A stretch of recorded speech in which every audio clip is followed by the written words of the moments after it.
Welcome to my on-campus psychology class. Perhaps you've heard from other students who have taken the class how easy it is to get an A. Well, they're right. Perhaps you've heard from other students how hard it was and how they had a drop or how they got an F. Well, they're right too. There are different patterns, a different set of formula for getting an A and getting an F. And in this video, I'm going to tell you how to get an F. And if you don't want an F, don't do the things that I describe in this video. The first thing is to come into the class with a lack of writing skills. There's going to be a lot of writing in this class. Essays, projects. You don't have to do all those writing assignments, but you'll have to do some. And if you lack English skills, if you cannot follow my writing rules, you will not get good grades on the writing assignments. The other thing is lack of math skills.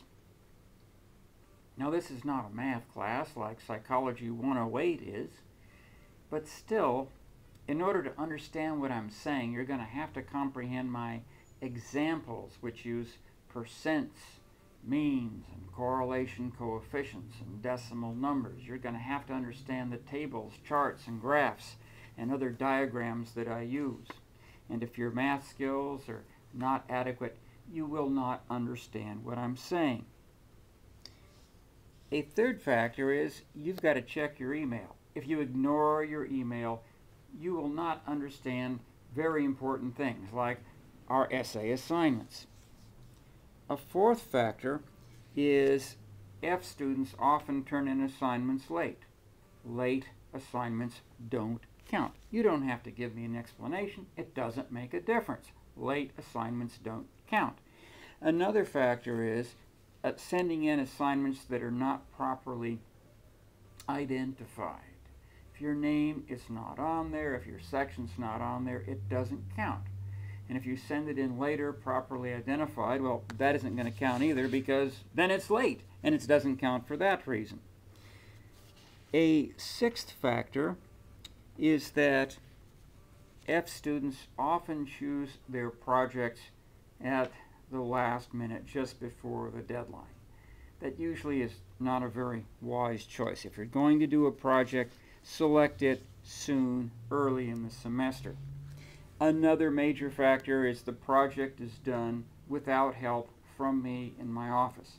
If the first time I see your project written up is on the deadline day that it is due, probably isn't going to get a very good grade.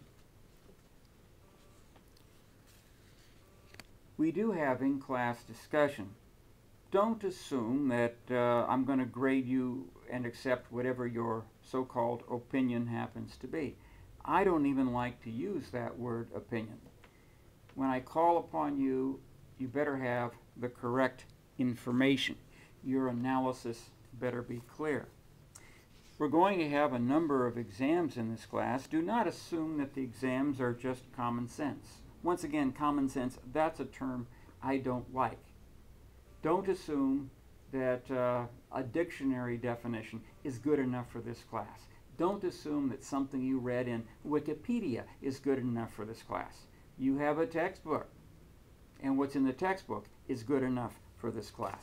And of course, the 10th and final way to fail this class is to cheat, especially if you cheat on an electronic test. You will be caught. The evidence against you will be undeniable. So these are 10 different ways that you could fail this class. Just doing one of these things may be adequate to put you in the failing category. If you wish to pass the class, don't do any of the things mentioned in this video.